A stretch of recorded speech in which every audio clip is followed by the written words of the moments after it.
So hello students, welcome you all in our new session. तो हम जो हमारे प्रीवियस जो टॉपिक रह चुका था प्लाज्मोलिसिस, जिसके बारे में हम लोग डिस्कस कर रहे थे, उसी को आगे हम लोग कंटिन्यू करेंगे। तो प्लाज्मोलिसिस क्या होता है? जब कोई प्लांट का सेल जो है, अब प्लांट का सेल जो है ऑस्मोसिस के दौरान जब प्लांट के सेल को हाइपरटोनिक सॉल्यूशंस में ऐड करते हैं, और हाइपरटोनिक सॉल्यूशंस में ऐड करने की वजह से जो प्लांट का सेल होता है वो अपने वाटर को लॉस कर देता है। लॉस करने से क्या होगा कि जो सेल के अंदर का जो कंटेंट होता है वो सेल वॉल से अलग हो जाता है, ठीक है, वो दूर हो जाता है। उस प्रोसेस को हम लोग क्या बोलेंगे? इसको ऐसा प्लाज्मोलिसिस। उससे रिलेटेड एक एक्टिविटी भी थी जो कल डिस्कस कर रहे थे हम लोग। तो एक्टिविटी नंबर 5.6 पे बात कर रहे हैं कि mount the peel of Rio leaves in water on a slide and examine the cell under the high power microscopes। तो क्या होता है कि एक रियो लीफ होता है जो कि एक्वेटिक प्लांट्स का लीफ है, ठीक है। उसको हम लोग देखेंगे क्या, हाई पावर माइक्रोस्कोप के अंदर देखेंगे। तो हमें क्या दिखेगा? हम देखेंगे क्या कि जब उसको रियो लीफ लेंगे, रियो लीफ को लेकर के उसको क्या करेंगे, थोड़ा सा इसको स्क्रैप करेंगे। स्क्रैप करने के बाद जब उसको हम लोग फिर क्या करेंगे, पीस कट करेंगे, स्लाइड पे रखेंगे, उसको सैफरन से स्टेन करेंगे। ज़्यादा स्टेन हो जाएगा तो इथनॉल से वॉश करेंगे। वॉश करने के बाद क्या करेंगे, अगर ज़्यादा स्टेन हो गया तभी इथनॉल से वॉश करते हैं, अदरवाइज वॉश नहीं करते हैं। फिर क्या होता है कि उसके बाद उसको माउंट करेंगे ग्लिसरीन से। माउंट करने के बाद ग्लिसरीन से उसके ऊपर कवर स्लिप रखेंगे, और कवर स्लिप रख के जब हम लोग उसको माइक्रोस्कोप में देखते हैं तो हमें क्या देखने को मिलेगा? हमें ग्रीन ग्रैन्यूल्स देखने को मिलेंगे, जिसे हम क्या बोलते हैं? क्लोरोप्लास्ट बोलते हैं। क्लोरोप्लास्ट के अंदर क्या होता है? क्लोरोफिल होता है, ठीक है, क्लोरोफिल होता है, ठीक है।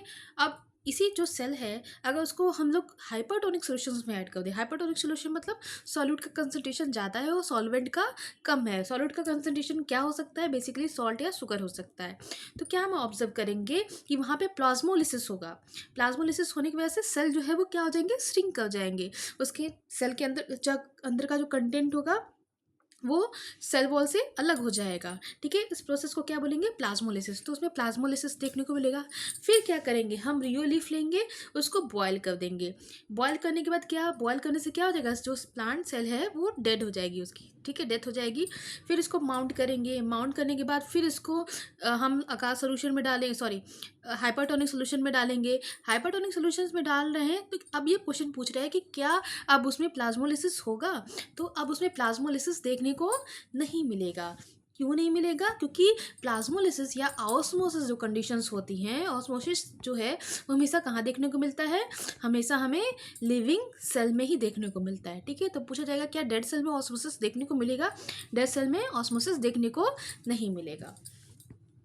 Cell wall permit the cell of plant, fungi and bacteria to withstand with very dilute hypotonic external media without bursting। तो सेल वॉल क्या करता है? बेसिकली वो अलाउ करता है, परमिट करता है कि जो प्लांट जो सेल है या फंगस है या बैक्टीरिया है वो क्या हो, हाई डाइल्यूट सोल्यूशन यानी कि हाइपोटोनिक सोल्यूशन में विथस्टैंड कर सके, रह सके बिना ब्रस्ट किए हुए। तो सेल वॉल क्या करता है? एक बाउंड्री बनाता है। अगर ये बाउंड्री क्या करता है? प्रोटेक्ट करता है प्लांट सेल को, प्लांट सेल या फंगस के सेल्स हो गया या बैक्टीरियल सेल हो गया, तो उनको बचाता है, ज़्यादा उसके सेल को ब्रस्ट करने से बचाता है। सेल वॉल प्रोटेक्ट करता है, ठीक है। हाइपोटोनिक सोल्यूशन में कोई सेल को हम डाल रहे हैं, वो सेल फूट नहीं जा रहा है, वो फट नहीं जा रहा है। क्यों? कौन बचा रहा है? सेल वॉल बचा रहा है, ठीक है। In such media the cell tend to take up water by osmosis. ऐसे मीडिया में सेल क्या करते हैं? वाटर को एब्जॉर्ब करते हैं by the process of osmosis. The cell swells build up pressure against the cell wall. Cell क्या करते हैं? स्वेल अप कर जाते हैं। वो क्या करते हैं, जब उसको हम क्या करते हैं, कोई भी सेल को अगर वाटर में ऐड कर रहे हैं, हाइपोटोनिक सोल्यूशन में ऐड करेंगे, हाइपर में नहीं। तो हाइपोटोनिक सोल्यूशन में यानी कि सॉल्वेंट का कंसंट्रेशन क्या है? ज़्यादा है as comparison to the that is a solute, ठीक है। या सॉल्यूट से सॉल्वेंट का कंसंट्रेशन बहुत ज़्यादा है, वैसे सॉल्यूशन क्या हो जाएगा? हाइपोटोनिक सोल्यूशन हो जाएगा, ठीक है। तो अगर किसी सेल को हाइपोटोनिक सोल्यूशन में डाल रहे हैं और वो सेल जो है ब्रस्ट नहीं कर जा रहा है, फट नहीं जा रहा है, ठीक है, फूल जाता है बट वो ब्रस्ट नहीं करता है, उसे ये क्यों होता है? क्योंकि सेल वॉल उसके पास होता है। प्लांट सेल में सेल वॉल होता है, फंगस में होता है, और बैक्टीरियल सेल में होता है सेल वॉल, ठीक है। एनिमल सेल में सेल वॉल नहीं देखने को मिलेगा। तो क्या होता है कि ये ब्रस्ट ना कर जाए, इसलिए क्या होता है कि ये सेल वॉल प्रोटेक्ट करता है, ठीक है। कैसे प्रोटेक्ट करता है, ये क्वेश्चन पूछ सकता है कि how the cell wall protect the plant cells and fungus या बैक्टीरियल सेल फ्रॉम ब्रस्टिंग। ठीक है, तो the wall exert the equal pressure against the swollen cell. जो वो सेल वॉल होता है वो इक्वल प्रेशर क्रिएट करता है, दोनों साइड से प्रेशर ज़्यादा बराबर का होता है, इसलिए वो बचा रहता है। ठीक है, because of their wall such cell can withstand with great changes in their surrounding medium then the animal cell. इसी वजह से, अपनी सेल वॉल की वजह से ही जो प्लांट सेल होते हैं या फंगस होते हैं या बैक्टीरियल सेल होते हैं, ये हाइपोटोनिक सॉल्यूशंस में ज़्यादा समय तक टिक सकते हैं बिना ब्रस्ट किए हुए, अपने सेल वॉल की ही मदद से, as comparison to the animal cell. वही एनिमल सेल रहेगा तो ब्रस्ट कर जाएगा। ठीक है, बट वही प्लांट सेल जो होंगे वो ब्रस्ट नहीं करेंगे। ठीक है, अब आते हैं न्यूक्लियस के बारे में बात करेंगे। न्यूक्लियस कहाँ प्रेजेंट होता है, ये सेल है, सेल के बीच में क्या होगा, न्यूक्लियस प्रेजेंट होता है, एक मेम्ब्रेन से बाउंडेड होता है, कवर्ड होता है। ठीक है, ठीक है, सो remember the temporary amount of onion peel we prepared? We had put iodine solution on the peel. Why? What would you see if you try to observe the pill without the putting the iodine solution? क्या होगा, iodine solution क्यों डालते हैं, iodine solution इसलिए डालते हैं वो staining करने के लिए। ठीक है, स्टेन करने के लिए। तो try to see that what difference in further when it put the iodine solution on the peel, did you see the cell get evenly colored? अब क्या होता है कि हम एक सेल लेंगे, ऑनियन पील लेंगे, ऑनियन पील में देखेंगे क्या, पहले इससे पहले एक्टिविटी में डिस्कस किया था हमने कि ऑनियन पील लेंगे, ऑनियन पील को जब हम लोग उसका ऑनियन पील मतलब प्याज लेंगे, प्याज की पतली सी परत निकालेंगे, स्टेन करेंगे, माउंट करेंगे, और जब उसको माइक्रोस्कोप में देखेंगे तो हमें सेल दिखेगा और बीच में न्यूक्लियस दिखेगा। अब वो न्यूक्लियस कैसे दिख रहा है, उसको स्टेन करेंगे कैसे, आयोडीन सोल्यूशन से। यहाँ पे हमने आयोडीन सोल्यूशन यूज़ किया है, क्यों, क्योंकि हर जो ऑर्गेनल्स होते हैं वो अलग अलग कलर्स लेते हैं। ठीक है, जो ये नहीं कि सारा एक ही कलर इंडिकेट करे। मान लो अगर सेफरीन से किया तो सेफरीन से पहले उसका साइटोप्लाज्मिक वाला पोर्शन ले लिया, ठीक है, सेल वॉल वाला पोर्शन ले लिया। न्यूक्लियस को कैसे हम लोग डिस्क्रिमिनेट करेंगे, तो क्या करेंगे, इसको अलग करने के लिए हम लोग आयोडीन सोल्यूशन से स्टेन करेंगे। तो आयोडीन सोल्यूशन क्या होता है कि किसको ज़्यादा स्टेन करेगा, न्यूक्लियस को। तो हर एक ऑर्गेनल जो है अलग अलग केमिकल से ज़्यादा अच्छे से स्टेन होता है। ठीक है, ज़्यादा अच्छे से उसको डिफ्रेंशिएट कर सकते हैं। According to chemical composition different region of cell get colour differentially. तो केमिकल कंपोजिशन के अकॉर्डिंग ही हर एक रीजन जो होता है सेल में अलग अलग तरह से कलर्ड होता है, स्टेन्ड होता है। ठीक है, some region appear darker than the other region. कुछ रीजन जो होते हैं ज़्यादा डार्क अपीयर होते हैं एज कंपेरिजन टू द बाकी के रीजन से। जैसे कि न्यूक्लियस को अगर आयोडीन के सोल्यूशन से हम स्टेन करते हैं, सॉरी, अगर सेल को हम लोग आयोडीन के सोल्यूशन से स्टेन करते हैं तो न्यूक्लियस वाले रीजन पे ज़्यादा डार्कर हो जाएगा वो, as comparison to the cytoplasmic region. क्यों, क्योंकि हर एक जगह जो है हर एक ऑर्गेनल अलग अलग तरह से स्टेन को या फिर कलरिंग एजेंट को लेता है। ठीक है, आयोडीन की जगह पर हम लोग सेफरीन भी ले सकते हैं, मिथाइलिन ब्लू भी ले सकते हैं, मगर वो कम कलर लेगा। ठीक है, एक्टिविटी नंबर 5.7 पे आएंगे। Let us take a glass slide with a drop of water on it, put a ice cream spoon, gentle scrape the side surface of the chick. Now, does the material get stuck on the spoon? With the help of needle, can transfer this material and spread it evenly on the glass slide. Kept on ready for this. To color the material, we put the methylene blue solutions. ठीक है, now the material is ready for observation under the microscope. Do not forget to cover the slips you observe. अब एक और experiment है जो आप लोग lab में करेंगे। ठीक है, हम क्या करेंगे कि अपना जो है चिक, अंदर का जो पार्ट होता है ना चिक, इसको क्या करेंगे, कभी देखा दांत ऐसे निकालते हैं तो एक छोटा सा झिल्ली जैसे निकलता है। ठीक है, उसी को क्या करेंगे, एक टूथपिक लेंगे या फिर आइसक्रीम का स्टिक लेंगे और हल्का सा स्क्रैप करेंगे। स्क्रैप करने के बाद देखेंगे क्या हल्की सी लेयर आ जाएगी, उस लेयर को लेंगे। उस लेयर को लेने के बाद हम क्या करेंगे, स्लाइड पे रखेंगे। स्लाइड पे रखने के बाद उसको हम क्या करेंगे, स्टेन करेंगे। अब यहाँ पे क्या होगा, स्टेनिंग, स्टेन मतलब कलर करना। तो जैसे सेफरीन स्टेन करने के लिए कौन कौन से कलर यूज़ कर रहे हैं, यहाँ पे हम लोग सेफरीन का यूज़ कर रहे हैं, आयोडीन सोल्यूशन यूज़ कर रहे हैं, मिथाइलिन ब्लू कर रहे हैं। ठीक है, और भी बहुत सारे स्टेनिंग कलर यूज़ करते हैं। ठीक है, तो यहाँ पे क्या कर रहे हैं हम लोग, मिथाइलिन ब्लू यूज़ कर रहे हैं। अब मिथाइलिन ब्लू कलर का यूज़ कर रहे हैं स्टेन करने के लिए। फिर इसके बाद से क्या कर रहे हैं, उसके ऊपर क्या रखेंगे, उसको कवर स्लिप से, फिर इसको माउंट करेंगे। माउंट करने के बाद उसके बाद माउंट किससे करेंगे, ग्लिसरीन से करेंगे, ताकि वो अपनी जगह से हिले नहीं। फिर उसके ऊपर कवर स्लिप रखेंगे और माइक्रोस्कोप में दिखेंगे तो चिक सेल दिखेगा हमें। एनिमल चिक सेल बेसिकली क्या है, एनिमल सेल है। तो क्या ऑब्जर्व करेंगे, watch that they are darker colour appear spherical और oval dot like structures near the centre of cells and structures called as a nucleus. तो हम क्या देखेंगे, बीच में मिथाइलिन ब्लू से जब स्टेन करेंगे तो क्या होगा, मिथाइलिन ब्लू को कौन ज़्यादा लेता है, न्यूक्लियस लेगा। न्यूक्लियस क्या करता है, वो उसको ज़्यादा अब्जॉर्ब करेगा as a comparison to the other part, cytoplasmic part से ज़्यादा न्यूक्लियस एब्जॉर्ब करेगा मिथाइलिन ब्लू को। वो कलर क्या दिखेगा, वो एरिया कैसे दिखेगा, हमें डार्कर दिखेगा। तो हम क्या कह सकते हैं कि वो जो सेल है, सेल के अंदर बीच में क्या है, न्यूक्लियस प्रेजेंट है। ठीक है, इसी तरह ओनियन पील के साथ भी आप कर सकते हैं, वहाँ पे आयोडीन सोल्यूशन भी यूज़ कर सकते हो, मिथाइलिन ब्लू भी यूज़ कर सकते हैं। मिथाइलिन ब्लू और आयोडीन सोल्यूशन न्यूक्लियस को ज़्यादा स्टेन करता है। Nucleus has A double layer covering called nuclear membrane. जैसे कि ये सेल है, सेल के बीच में न्यूक्लियस है और उसके चारों तरफ दो डबल मेम्ब्रेन कवर है, जिसे हम क्या बोलते हैं, इसे हम बोलते हैं क्या, न्यूक्लियर मेम्ब्रेन बोलते हैं। क्या बोलते हैं इसको, न्यूक्लियर मेम्ब्रेन। ठीक है,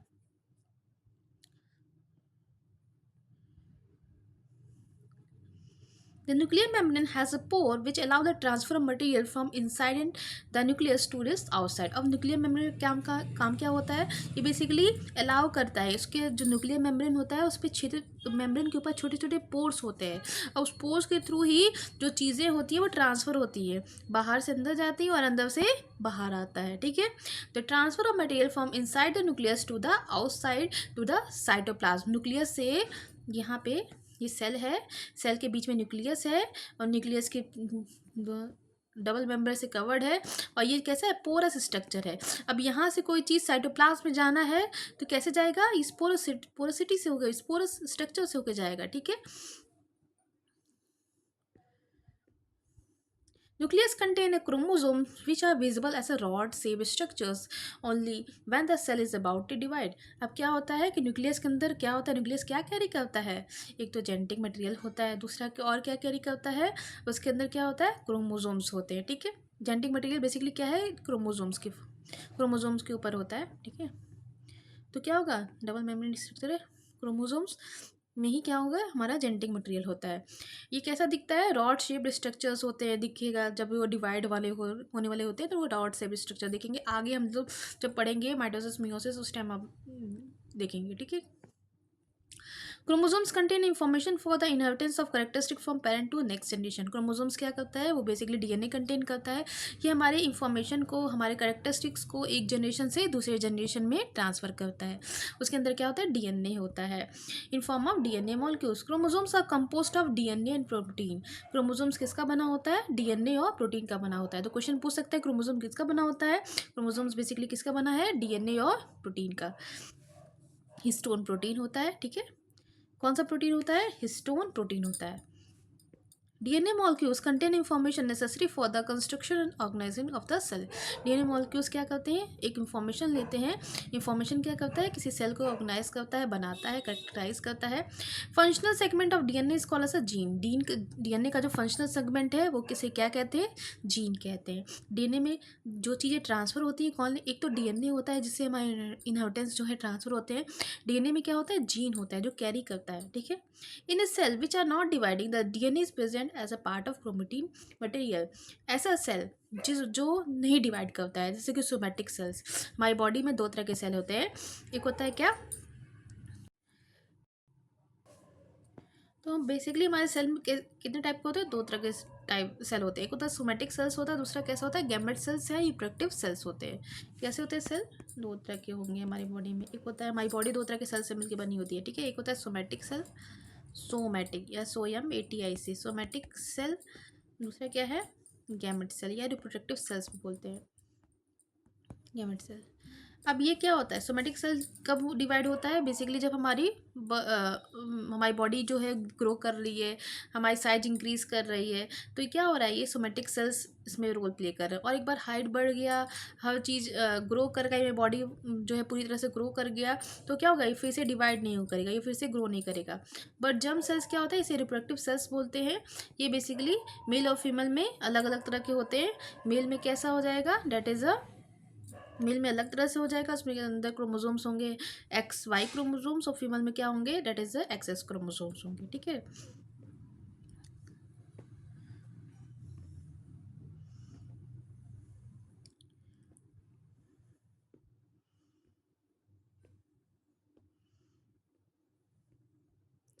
The nucleus play a central role in cellular reproductions. Cellular reproduction.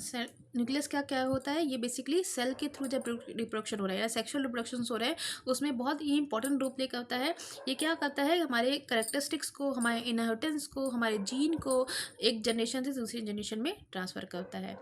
The process by which single cell divide and form two new cells is called as a form two new cell. It's a play a crucial part along with the environment. It remind the way the cells is develop, what they form, exhibit the maturity by directing the chemical activity in the cell.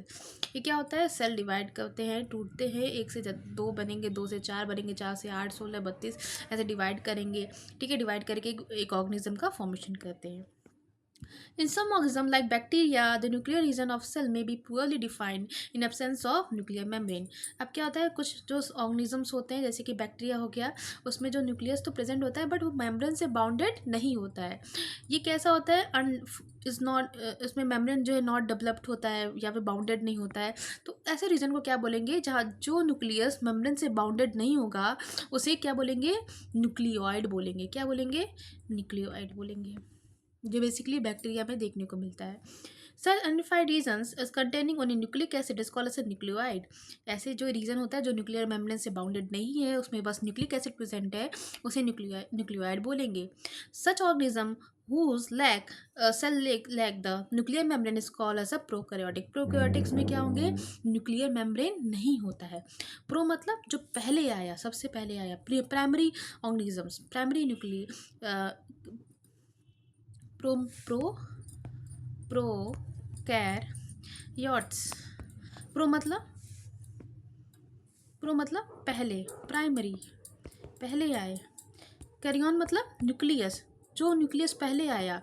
तो यानी कि क्या हो गया, इसमें जो पहले जो न्यूक्लियस आया था उसके अंदर मेम्ब्रेन बाउंडेड नहीं था।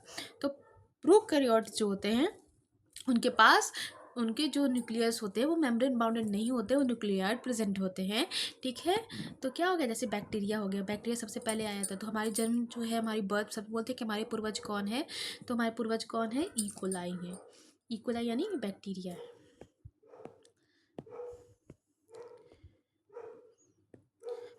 Prokaryotic cells also like the most of the other cytoplasmic organelles. अभी हम लोग आपको एक चार्ट शेयर करेंगे, इसमें प्रोकैरियोटिक्स और यूकैरियोटिक डिफरेंस ईजिली दिया है तो आप लोग समझ लेंगे। प्रोकैरियोटिक सेल्स में बहुत सारे ऑर्गेनल्स भी नहीं होते हैं, उसमें राइबोसोम्स भी अलग तरह से होता है। ठीक है, 70S टाइप का राइबोसोम्स होगा।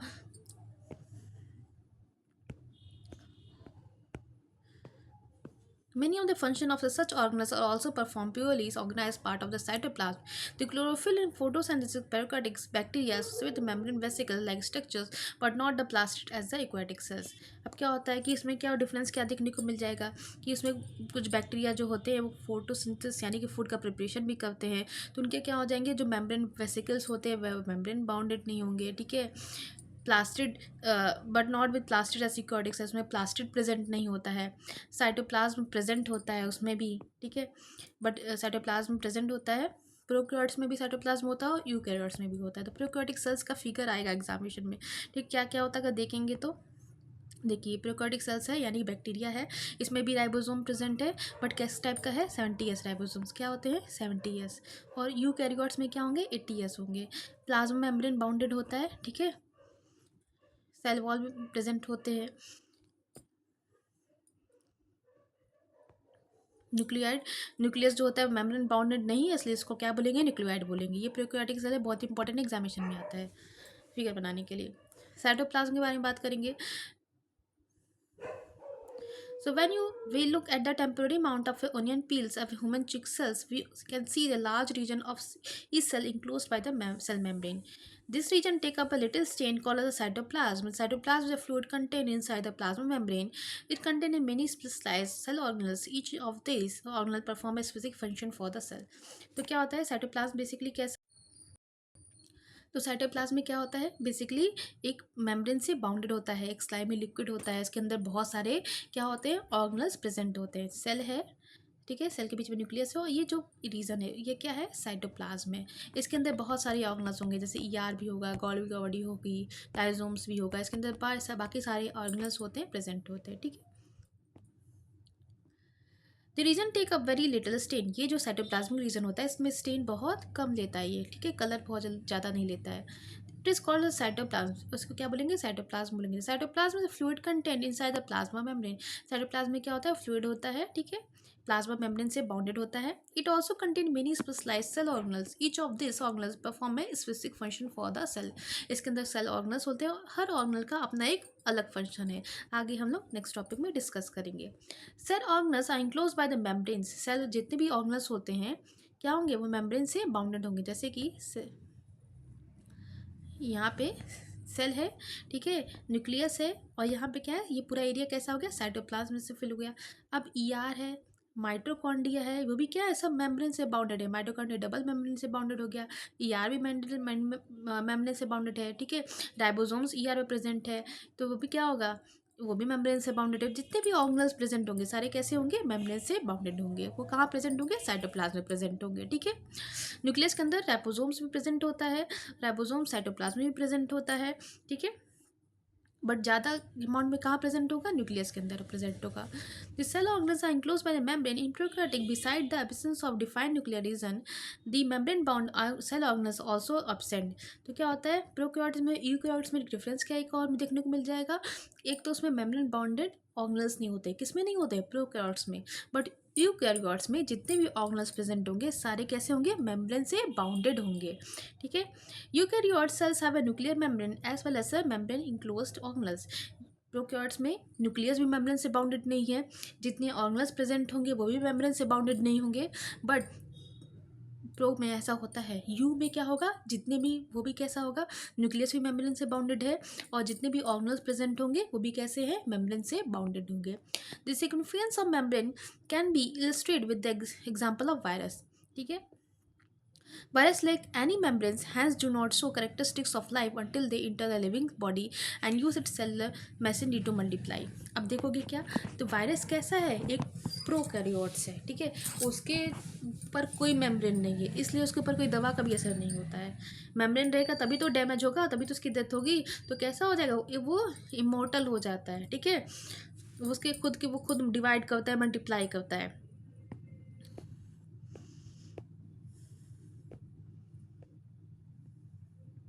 ये फिल कीजिएगा, सारा एक्सप्लेन किया है मैंने। सेल ऑर्गेनल के बारे में बात करेंगे, ठीक है।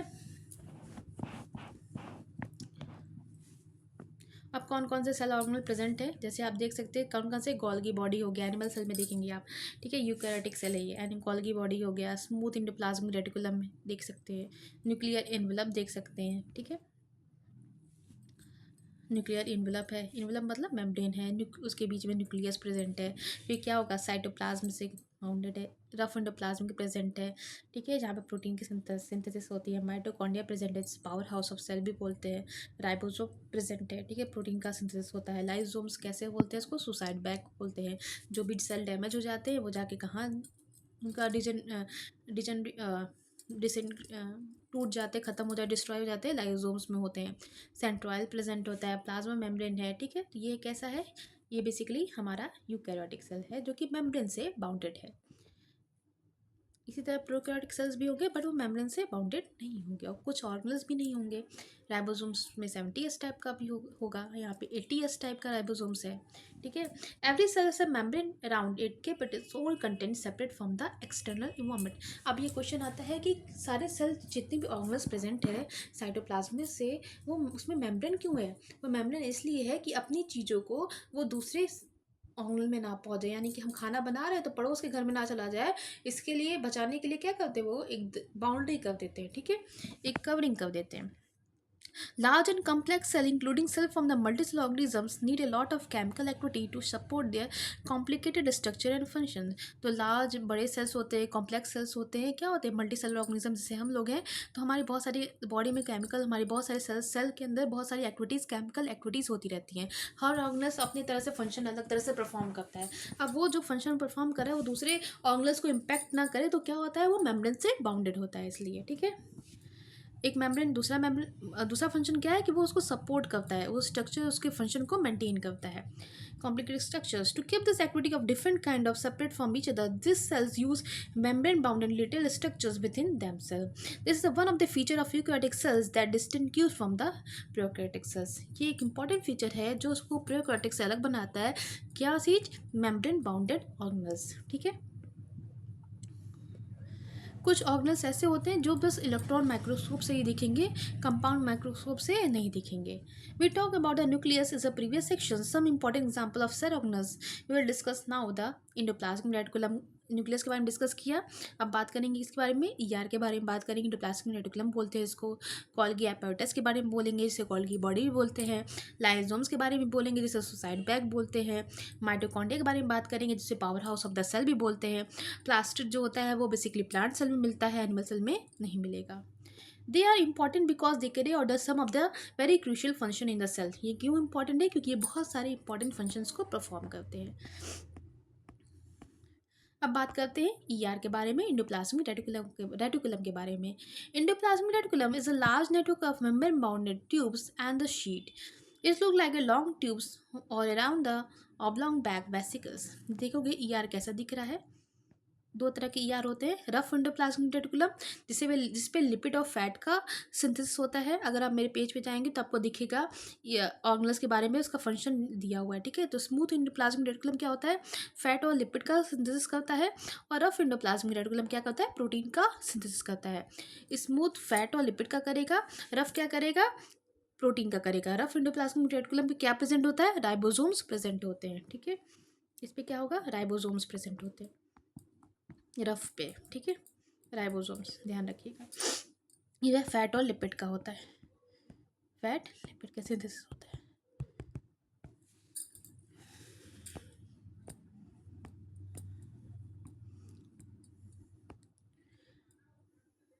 The ER membrane is a similar in structure to the plasma membrane. ER का मेम्ब्रेन जैसे कैसा होता है? जैसे प्लाज्मा मेम्ब्रेन का मेम्ब्रेन होता है वैसे ये भी होता है. दो तरह के होते हैं, रफ RER और स्मूथ RER. ठीक है.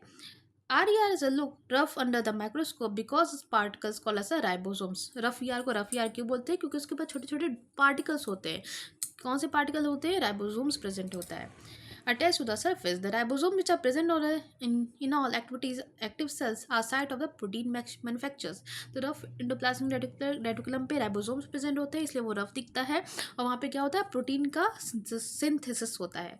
The manufactured protein are then sent to the various places in the cell depending on the need. जो प्रोटीन बन जाता है रफ एंडोप्लाज्मिक रेटिकुलम पे वो दूसरी जगह पहुंचता है. ठीक है. डिपेंड करता है कि जहाँ जहाँ नीड होगी, जिसको जिसको चाहिए होगा वो वहाँ पे पहुँचाएगा. एक जगह बन रहा है, दूसरी जगह पे ट्रांसफ़र हो रहा है. ठीक है. SER help in the manufacture of fat molecules और लिपिड. स्मूथ एंडोप्लाज्मिक रेटिकुलम का फंक्शन क्या होता है? वो फैट मॉलिक्यूल्स फैट बनाते हैं और लिपिड का सिंथेसिस करते हैं. Important for the cell. और फैट और लिपिड क्या होते हैं? सेल के फंक्शन को परफॉर्म करने के लिए, यानी कि एनर्जी के लिए बहुत इंपॉर्टेंट होते हैं. Some of this protein and lipid help in building the cell membrane. कुछ प्रोटीन और लिपिड का यूज़ कहाँ होता है? जो मेम्ब्रेन है, प्लाज्मा मेम्ब्रेन है, उसको बनाने में भी ये हेल्प करते हैं. This process is known as a membrane biogenesis. इस प्रोसेस को जब वो फैट और लिपिड जो स्मूथ एंडोप्लाज्मिक रेटिकुलम पे बन रहा है और मेम्ब्रेन बनाने में हेल्प कर रहा है, उस प्रोसेस को मेम्ब्रेन बायोजेनेसिस बोलते हैं. Some other protein and lipid function as enzyme and hormone. कुछ जो फैट और लिपिड्स होते हैं वो एंजाइम की तरह काम करते हैं और हार्मोन्स की तरह काम करते हैं. Although the RER varies greatly appears in different cells. Her RER का बहुत तरह अलग अलग शेप के होते हैं. ठीक है. और हर सेल में अलग अलग तरह से होते हैं. ठीक है. It always form as a network system. एक नेटवर्क बनाता है. The one function of ER is serve as a channel for transport of material, especially protein, between various regions of the cytoplasm or between the cytoplasm and the nucleus. ER का function क्या होता है? जो भी यहाँ पे hormone बन रहा है, इंजाइम बन रहा है, प्रोटीन बन रहा है, वो साइटोप्लाज्म में ले जाएगा. ठीक है. नेटवर्क की तरह काम करता है. साइटोप्लाज्म में जाएगा. ठीक है. और न्यूक्लियस से भी यहाँ पे आएगा और ये न्यूक्लियस में भी जाएगा. ठीक है. The ER also function as a cytoplasmic framework providing a surface for the sum of biochemical activity of the cell. ER का फंक्शन क्या होता है? वो फ्रेमवर्क, एक ढांचा बनाता है, ठीक है, सरफेस बनाता है, ताकि बाकी जितने फंक्शंस हैं वो परफॉर्म हो सके, बायोकेमिकल एक्टिविटीज जो होती हैं वो परफॉर्म हो सके। In the liver cell of group of animal called vertebrates the SER play a crucial role in detoxifying many poisons and drug. तो बहुत इंपॉर्टेंट है, पूछा जाएगा कि जितने भी ड्रग्स होते हैं, पॉइजन्स होते हैं, वो कहाँ जाके डिस्ट्रॉय होते हैं, ठीक है, डिटॉक्सिफाई होते हैं, तो लीवर में होते हैं, लीवर सेल के एससीआर में जा करके ये होते हैं। अब देखोगे ये प्लांट सेल है, एनिमल सेल है, ठीक है, आपको मैंने शेयर भी किया है प्लांट सेल और एनिमल सेल के बारे में डिफरेंस, तो एक बार वो भी देख सकते हो। यहाँ पे फिगर दिया हुआ है, देखोगे प्लांट सेल और एनिमल सेल में क्या देखने को मिलेगा। एक तो हमारे पास क्या क्या कॉमन था, वहाँ पे भी एनिमल सेल में रफ एंडोप्लाज्मिक रेटिकुलम थे, प्लांट में भी वही है। लाइजोम्स वहाँ पे भी था, यहाँ पे भी है।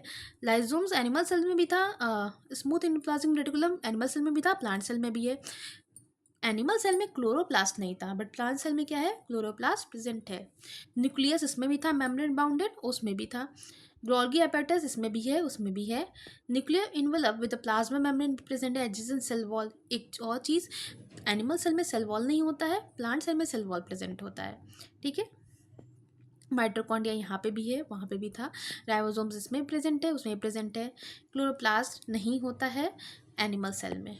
तो ये बेसिक सा डिफरेंस है, ठीक है, याद रखिएगा, ध्यान रखिए, बहुत इंपॉर्टेंट है, फिगर क्वेश्चन आता है, write the difference between plant cell and animal cell. अब बात करते हैं गोल्गी एपेटस। एक और चीज़ हमें देखने को मिलेगा, वैक्यूल्स प्रेजेंट है, जो कि एनिमल सेल में बहुत छोटा होता है या फिर नहीं होता है, बट प्लांट सेल में वैक्यूल्स ज़्यादा बड़े होते हैं, उनकी साइज़ बड़ी होती है, एक या एक से ज़्यादा भी हो सकते हैं। गोल्गी एपेटस के बारे में बात करेंगे कि जिसे गोल्गी बॉडी भी बोलते हैं। The Golgi apparatus first describe by the Camillo Golgi, scientist थे, इन्होंने बताया था, इन्होंने डिस्कवर किया था गोल्गी बॉडी के बारे में, ठीक है, कैमिलो गोल्गी ने। Consist system membrane bounded vesicle flatten sac. ये कैसा होता है, मेम्ब्रेन बाउंडेड होता है, फ्लैटन होता है, देखोगे यहाँ पे ऐसे है, गोल्गी बॉडी दिखती है, ठीक है। Arrange approximately parallel to each other, ये पैरेलल एक दूसरे से अटैच होते हैं। स्टैक लाइक ए क्रिस्टीना। अब जब एक पैरेलल के फॉर्म में अटैच होंगे तो क्या बोलेंगे, क्रिस्टीना उसे बोलेंगे, क्रिस्टल्स बोलेंगे। This membranes often have a connection with the membrane of ER. ये किसके कनेक्शन में रहते हैं, ईआर से कनेक्टेड होते हैं। Therefore constituents another portion of complex cellular membrane system, और एक नेटवर्क का फॉर्मेशन करते हैं। The material synthesized near the ER is packed and dispatched to the various target inside and outside the cell through the Golgi apparatus. तो क्या हो गया, ER पे यानी कि स्मूथ और रफ में प्रोटीन बना, एंजाइम बना, हार्मोन बना। अब वो कहाँ जाएगा, उससे कौन अटैच्ड है, गोल्गी बॉडी अटैच्ड है।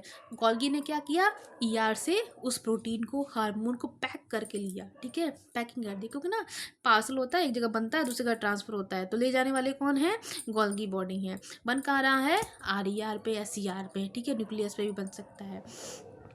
It function include the, Golgi body का फंक्शन पूछा जाता है, तो क्या फंक्शन है, it include the storage, modification and packaging of product in vesicle. ये क्या करता है, जो हार्मोन बन गया, एंजाइम बन गया, ठीक है, जितने भी चीज़ें बनी ईआर और एसईआर पे, उसको लेगा, उसको पास रखेगा, स्टोर करेगा। फिर अगर कोई गलती हो गई तो चेक करेगा वहाँ पे, अगर गलती है तो वापस भेजेगा करेक्शन के लिए ईआर एसईआर में। अगर सही नहीं है तो उसको लाइसोसोम में भेज देगा, ठीक है। अगर गलती सही हो जाएगी फिर उसको चेक करेगा, तो अगर गलत है, ख़राब है, तो उसको लाइसोसोम में डिस्ट्रॉय होने के लिए भेज देगा। फिर अगर सही है तो उसको पैक प्रॉपर प्रोटीन को फोल्ड करेगा, ठीक है, फोल्ड करके उसको डिस्पैच करेगा आगे के ऑर्गेनल्स में। In some cases complex sugar may be made from the simple sugar in the Golgi apparatus. कहीं कहीं जो कॉम्प्लेक्स शुगर्स होते हैं वो कहाँ बनते हैं, सिंपल शुगर से बनते हैं, और बन कहाँ रहे हैं, गोल्गी एपेटस में ही बनते हैं। Golgi apparatus also involve in formation of lysosomes. Lysosomes बनाने में कौन हेल्प करता है, क्वेश्चन बहुत इंपॉर्टेंट है, आपके कॉम्पिटिशन में पूछता है कि लाइसोम्स बनाने में किस ऑर्गेनल का मेजर रोल होता है, तो that is a Golgi body से ही कौन बनता है, लाइसोम्स बनते हैं, जिसे सुसाइड बैग भी बोलते हैं। Camillo Golgi was born at Corteno, इनके बारे में दिया हुआ है, आप पढ़ लीजिएगा। अब आते हैं लाइजोम्स के बारे में, जिसे सुसाइड बैग भी बोलते हैं। यहाँ पे सुसाइड बैग क्यों बोलते हैं, क्योंकि अपने ही ऑर्गन को ये मार देता है, ठीक है, और बाकी जो डिस्ट्रॉय होने वाले सेल्स होते हैं उनको मारता ही मारता है, जो डिस्ट्रॉय होने वाले प्रोटीन होते हैं उनको, जो सही नहीं होते हैं उनको मारता ही मारता है, ठीक है। Lysosomes are membrane bounded sac filled with digestive enzyme. Membrane ऐसा क्या होता है इसके अंदर, तो एक मेम्ब्रेन बाउंडेड ऑर्गेनल्स है इसके अंदर, ये खोखला होता है, उसके अंदर क्या होते हैं, इंजाइम्स भरे होते हैं। This enzymes are made by the R. ये एंजाइम्स के अंदर जो बना है वो कौन बनाता है, रफ एंडोप्लाज्मिक रेटिकुलम बनाता है। Lysosomes are kind of waste disposal system of cell. ये कैसा है, यहाँ पे सारे जितने वेस्ट सेल बनाता है, डिजनरेट होता है, वो कहाँ जाके डिस्ट्रॉय होता है, लाइजोम्स में डिस्ट्रॉय होता है, डिस्पोज होता है। This help to keep the cell clean by digesting any foreign material as well as worn और सेल्स ऑर्गेनल्स। ये क्या करता है, कोई भी फॉरेन पार्टिकल आ गया जो सेल के लिए बेनिफिशियल नहीं है उसको मार देता है, डाइजेस्ट कर देता है। दूसरा क्या होगा, जित कोई भी खराब सेल है उसको डिस्ट्रॉय करने का काम कौन करेगा, लाइजोम्स करते हैं। Foreign material entering the cell such as a bacteria or food as well as old organelles end up in the lysosomes. Foreign material में क्या हो सकता है, बैक्टीरिया हो गया, कोई फूड आ गया, ठीक है, पुराने सेल हो गए जो कैंसरस हो सकते हैं, वो कहाँ जाके डिस्ट्रॉय होते हैं, लाइजोम्स में डिस्ट्रॉय होते हैं। Which break the complex substance into simpler substance. वो कॉम्प्लेक्स यानी कि जो बड़ा है उसे छोटे में फॉर्म में तोड़ देता है।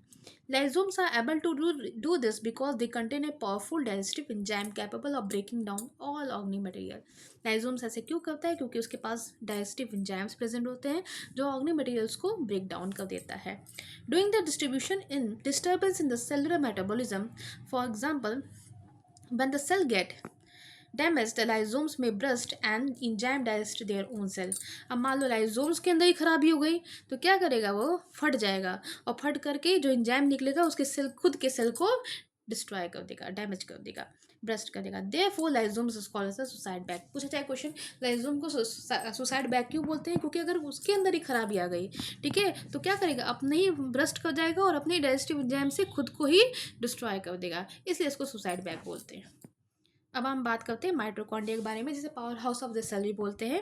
माइटोकॉन्ड्रिया भी कैसा होता है, डबल मेम्ब्रेन बाउंडेड होता है। तो mitochondria have a 2 membrane covering. Mitochondria के कैसे होते हैं, 2 मेम्ब्रेन की कवरिंग होती है। अगर यहाँ पे देखेंगे आप तो यहाँ पे फिगर है माइटोकॉन्ड्रिया का, ठीक है, आगे हम डिटेल में आपको फिगर शेयर कर देंगे। Mitochondria are known as the power house of the cell. Mitochondria को क्या बोलते हैं, power house of the cell भी बोलेंगे। Mitochondria have 2 membrane covering. Mitochondria के ऊपर 2 मेम्ब्रेन की कवरिंग होती है।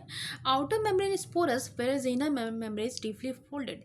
माइटोकॉन्ड्रिया कैसा होता है, बेसिकली एक बर्गर, क्या कह सकते हैं, हॉट डॉग की तरह दिखता है, हॉट डॉग ये बोलते हैं ना, तो उसे डबल मेम्ब्रेन कवरिंग होती है, ठीक है।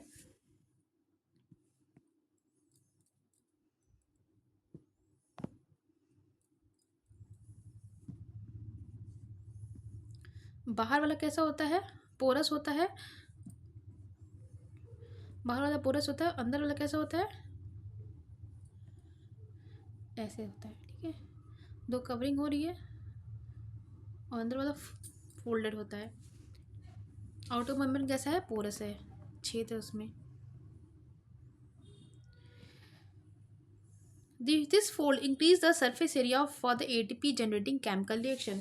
ये जो एरिया है क्या कर रहा है, जो फोल्ड्स है, ये फोल्ड का काम क्या है, ये एरिया बनाता है, एक एरिया देता है जहाँ पे एटीपी का जनरेशन हो सके, एटीपी यानी कि एनर्जी का प्रोडक्शन हो सके। Energy required by for various chemical activity needed for the life to release the mitochondria in form of adenosine triphosphate. यानी कि एटीपी का यानी पावर का जनरेशन जो हो रहा है कहाँ हो रहा है, वो फोल्डेड वाला पोर्शन है वही एरिया देता है, वहीं पे भी एटीपी का जनरेशन होता है। इन्हें in form of ATP molecule। ATP is known as energy currency of the cell. ATP को क्या बोलते हैं, एक एनर्जी करेंसी भी बोलते हैं, ये एनर्जी को स्टोर करके रखता है। The body use energy store in ATP for making a new chemical compound and for the mechanical work. Body हमारी बॉडी क्या करती है, उस ATP से ही, एनर्जी से ही नए केमिकल, कुछ भी नया चीज़ बनाने के लिए हमें एनर्जी चाहिए ना, तो एनर्जी किस फॉर्म में स्टोर होती है, ATP के फॉर्म में स्टोर होती है इन अ माइटोकॉन्ड्रिया, और उसी एनर्जी का यूज़ करके जो अपने मैकेनिकल फंक्शन को सेल परफॉर्म करता है। Mitochondria are strange organelles in the sense they have their own DNA, ribosomes. They have mitochondria are able to make their own protein. अब बोलते हैं क्या, माइटोकॉन्ड्रिया बोलते हैं कि दो ऐसे ऑर्गनल्स हमारे अंदर प्रेजेंट होते हैं यूकैरियोट्स में, जैसे कि माइटोकॉन्ड्रिया इन एनिमल सेल्स और प्लांट सेल दोनों में प्रेजेंट होता है, बट क्लोरोप्लास्ट जो है वो प्लांट सेल में प्रेजेंट होता है। तो माइटोकॉन्ड्रिया क्लोरोप्लास्ट ऐसा दो ऑर्गनल्स है यूकैरियोट में जो कि उसके पास खुद का डीएनए है, ठीक है, खुद का प्रोटीन बना रहा है। तो इसको क्या बोलते हैं, इसको बोलते हैं क्या, ये यूकैरियोट से आया है, यूकैरियोट सॉरी ये प्रोकैरियोट से आया है। बोलेंगे क्या, इन दोनों ऑर्गेनल्स का ऐसा फंक्शन है जो बताता है कि ये प्रोकैरियोट से आए हैं। क्यों? क्योंकि उनके पास खुद का डीएनए होता है, खुद का राइबोसोम्स होता है जिसमें वो प्रोटीन का सिंथेसिस करते हैं। तो ये दो बहुत इंपॉर्टेंट फंक्शन है। पूछा जाएगा कौन से दो ऑर्गेनल्स हैं इनके पास खुद का डीएनए होता है और खुद का प्रोटीन का फॉर्मेशन सिंथेसिस करते हैं, तो कौन है, माइटोकॉन्ड्रिया और क्लोरोप्लास्ट है। अब आते हैं प्लास्टिड के बारे में। प्लास्टिड बेसिकली कहाँ प्रेजेंट होता है, इन्हें प्लांट सेल में देखने को मिलेगा। Plastids are present only in plant cell. There are two types of plastid, chromoplast and colour and leucoplast. दो तरह के प्लास्टिड होते हैं, एक होता है क्या, क्रोमोप्लास्ट, कलर्ड बोलते हैं, दूसरा क्या होता है, ल्यूकोप्लास्ट, वाइट प्लास्टिड होता है, कलरलेस होता है। Chromoplast contain a pigment chlorophyll known as a chloroplast. तो क्रोमोप्लास्ट में क्या होता है, और एक होता है ल्यूकोप्लास्ट। क्रोमोप्लास्ट में क्या होता है कि एक पिगमेंट होता है, क्लोरोफिल प्रेजेंट होता है जो कि उसके ग्रीन कलर देता है। क्लोरोप्लास्ट है important for the photosynthesis in plant. ये क्यों इंपॉर्टेंट है, क्योंकि फिर से फूड का प्रिपरेशन होता है। Chloroplast also contain various yellow orange pigment in the addition to the chlorophyll. Chloroplast में ग्रीन कलर के अलावा भी बहुत सारे कलर्स होते हैं, जैसे कि ऑरेंज हो गया, ग्रीन, येलो हो गया, ठीक है। ल्यूकोप्लास्ट कैसा होता है, ये बेसिकली क्लोरोफिल, जेंथोफिल, कैरोटेनाइड्स, ये भी बहुत सारे कलर्स पिगमेंट्स होते हैं जो प्रेजेंट होते हैं, ठीक है। ल्यूकोप्लास्ट कैसा होता है, कलरलेस होता है या फिर वाइट कलर का होता है। ये इसका काम क्या है, बेसिकली ये फूड स्टोरेज का काम करता है, यानी कि जो भी जितना भी फूड बनता है, प्रोटीन बनता है। ल्यूकोप्लास्ट कैसा है, कलरलेस है। कलरलेस होने की वजह से फूड का प्रिपरेशन तो नहीं करेगा, बट जो फूड बनता है in A form of protein, starch और ऑयल कहाँ जाके स्टोर होता है, ल्यूकोप्लास्ट में। तो ल्यूकोप्लास्ट क्या करता है, बेसिकली स्टोरेज का काम करता है, किसका, स्टार्च, ऑयल, प्रोटीन ग्रेन्यूल्स, ठीक है। पूछा जाएगा direct difference between chromoplast and leucoplast, तो ये बताइएगा। Internal organizations of chloroplasts consist of numerous membrane layer embedded in the material called stroma. अब क्या होता है, क्लोरोप्लास्ट के अंदर, क्लोरोप्लास्ट में क्लोरोफिल फिल होता है, ठीक है। मेम्ब्रेन बाउंड कवरिंग होती है, जो खाली जगह होती है इसके अंदर, जिसके अंदर मेम्ब्रेन लेयर है embedded in a material called, जितने भी लेयर्स होते हैं एक मटेरियल के अंदर फिल्ड होते हैं, इसे स्ट्रोमा बोलते हैं, ठीक है।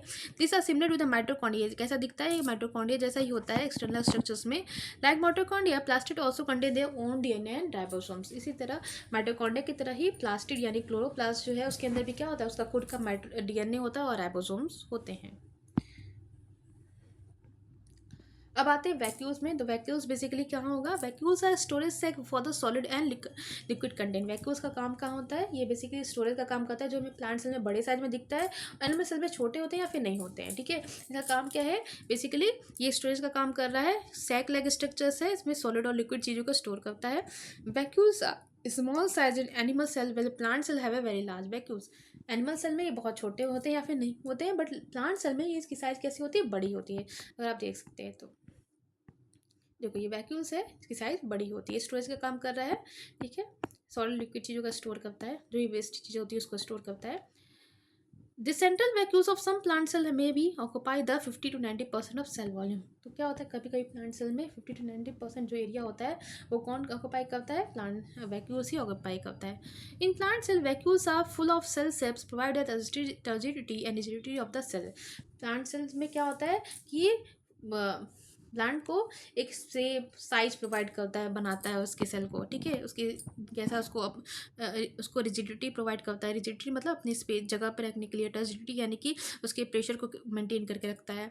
Some substance of important in a life of plant cell are stored in vacuoles. कुछ चीज़ें प्लांट के लिए बहुत इंपॉर्टेंट होती हैं, तो कहाँ जाके स्टोर होती हैं, वैक्यूल्स में स्टोर होती हैं। This include the amino acid, sugar, various organic acid and some protein. कौन कौन क्या क्या चीज़ें हो सकती हैं, जैसे कि अमाइनो एसिड हो गया जो प्रोटीन का फॉर्मेशन प्रोटीन किससे बनता है, अमीनो एसिड से बनता है। तो कहाँ जाके स्टोर होगा, वैक्यूल्स में स्टोर होगा। शुगर जो होता है वो भी कहाँ स्टोर होगा, वैक्यूल्स में होगा। ऑर्गेनिक एसिड्स हो गए, प्रोटीन हो गए, कहाँ जाके स्टोर हो रहा है, वैक्यूल्स में। In single cell organism amoeba the food vacuoles contain a food item like amoeba has a consume. Amoeba में भी वैक्यूल्स होते हैं। अब जो फूड जो वो कंज्यूम करता है वो कहाँ जाके अमीबा में स्टोर होता है, उसके वैक्यूल्स में। इन सम यूनिसेल ऑर्गेनिजम्स हिस्पोस्लाइड vacuoles also play important role in expelling the excess water in form of waste from the cell. तो कुछ यूनिसेलर ऑर्गेनिजम्स में वैक्यूल जो होते हैं क्या करते हैं, एक्सेस वाटर को स्टोर करते हैं। वो वेस्ट की तरह होता है, यानी कि वेस्टेज स्टोरेज का भी काम करते हैं। ठीक है। Each cell thus occurs structures and ability to function because the organizations of membrane organized in a specific way. Cell thus has a basic structure organizations that help the cell to perform a function like respirations, obtaining nutrition, clearing the waste material and forming the new protein. अब vacuole की वजह से ही क्या होता है, हर cell जो है respiration perform करता है, न्यूट्रिशन को एब्जॉर्ब करता है, वेस्ट को क्लियर करता है, न्यू प्रोटीन का फॉर्मेशन करता है। ठीक है, इतने सारे ऑर्गेनल्स प्रेजेंट है ना। ठीक है, this thus the cell is fundamental structure, इसलिए इसको क्या बोलते हैं, सेल कैसा होता है, फंडामेंटल स्ट्रक्चरल यूनिट होता है। कोई भी ऑर्गेनिज्म को बनाने में क्या कौन किसका मेजर रोल है, सेल का ही रोल होता है। It is also basic functional unit of life. ये कैसा है, हमारे लाइफ का फंक्शनल यूनिट भी है। कौन है, सेल है। आई होप आप सब लोग को समझ में आ रहा होगा। नेक्स्ट टॉपिक क्या है, सेल डिवीजन के बारे में। अब एक हो गया सेल जो है सारे प्रोटीन का फॉर्मेशन कर रहा है, एंजाइम बना रहा है। अब ये जो बन रहा है, एक सेल बन रहा है, अब एक से दो सेल कैसे बन गया, तीन सेल कैसे बन गया, हमारी पूरी, हम छोटे थे इतने बड़े कैसे हो गए, हमारे जो पेरेंट्स से प्रोजेनी आया, दादा बाबा से इतनी जनरेशन कैसे बनी। तो क्या हो रहा है, बेसिकली सेल डिवीजन की वजह से हो रहा है। सेल जो डिवाइड करते हैं, इसलिए ह्यूमन की जो साइज, ह्यूमन या किसी प्लांट की साइज या फिर एनिमल की साइज जो ग्रो कर रही है, बढ़ रही है, एक से दूसरा जनरेशन आ रहा है, ये क्या हो रहा है, सेल के डिवीज़न की वजह से ही हो रहा है। ठीक है, तो दो तरह के डिवीज़न होते हैं। एक होता है क्या, माइटोसिस। कैसा होता है डिवीज़न, बेसिकली कैसे होंगे, एक होता है माइटोसिस, दूसरा क्या होता है, मियोसिस। माइटोसिस बेसिकली किस में देखने को मिलेगा, सोमैटिक सेल्स में। जैसे कि ये हमारी बॉडी ग्रो कर रही है ना, मोटे हो रहे हैं, पतले हो रहे हैं, हाइट लंबी हो रही है। ठीक है, हम छोटे थे तो बड़े हो गए, तो कैसा है, कौन सा सेल इसमें रोल प्ले कर रहा है, सोमैटिक सेल्स रोल प्ले कर रहा है। तो इसमें क्या होगा, माइटोसिस होगा। मियोसिस क्या होता है, किस में होता है, गैमेटिक सेल में, यानी कि हमारे जो सेक्स सेल्स होते हैं ना, ठीक है, उसमें होता है। तो मेल गैमेट्स होते हैं, फीमेल गैमेट्स होते हैं, तो उसमें मियोसिस देखने को मिलेगा। इसमें जो डिवीज़न होता है कैसा होता है, रिडक्शन डिवीज़न होता है, यानी कि दो है, अगर 2n क्रोमोसोम्स है तो n क्रोमोसोम्स ही आगे के जनरेशन में जाएगा। मदर से n क्रोमोसोम्स, फादर से n क्रोमोसोम, यानी कि पास दो है तो एक एक क्रोमोसोम्स आगे जाएंगे। यानी कि इसमें डिवीज़न जो होता है कैसा होता है, रिडक्शन डिवीज़न देखने को मिलेगा। किसमें, मियोसिस में। ये मियोसिस किसमें होता है, गैमेटिक सेल में, यानी रिप्रोडक्टिव सेल्स में देखने को मिलेगा। और माइटोसिस किस में देखने को मिलेगा, सोमैटिक सेल्स जिसमें पूरी बॉडी बनती है उसमें देखने को मिलेगा। ये एक बार हो गया तो फिर क्या हो गया, स्टॉप हो जाता है। मगर ये बाद में इसके अंदर हो सकता है कि आगे का जनरेशन अगर आएगा तो उसमें ये डिवीज़न देखने को मिल सकता है। ये रिप्रोडक्टिव सेल्स में होगा, ये सोमैटिक सेल्स में होगा, इस बात का ध्यान रखिएगा। New cells are form in organism in order to grow to replace. अब सेल है, फंक्शन परफॉर्म कर रहा है, तो ऐसा तो नहीं इमॉर्टल हो गया। अब फिर वो क्या होगा, उसकी डेथ भी होगी। अब डेथ होगी तो नया सेल बनेगा। ठीक है, तो या फिर उसके अंदर कोई प्रॉब्लम आ गई तो उससे क्या होगा, वो रिप्लेस हो जाएगा। ठीक है, कोई सेल अगर उसमें चोट लग गया, इंजर्ड हो गया, तो वो रिप्लेस होकर नया सेल बनाएगा। ठीक है, तो कैसे बनाएगा, जब उसके अंदर डिवीजन होगा तभी तो बनाएगा। तो replace the old dead injured cell and form a gamete required for the reproduction. तो क्या होता है, रिप्लेस करता है अपनी ओल्ड और डेड सेल को, और नया क्या, gamete cells form A gametes required for the reproduction. तो क्या होगा, उसको गैमेट्स का रिक्वायरमेंट होती है रिप्रोडक्शन के लिए। अभी कैसा हो रहा है, जो गैमेट्स बन रहे हैं, ठीक है, पुराने सेल से नया सेल बन रहा है, किससे हो रहा है, सेल डिवीजन के थ्रू ही हो रहा है। The process by which new cells are made is called cell division. ऐसा प्रोसेस जिससे कि नया सेल बनता है उसे क्या बोलते हैं, सेल डिवीजन बोलते हैं।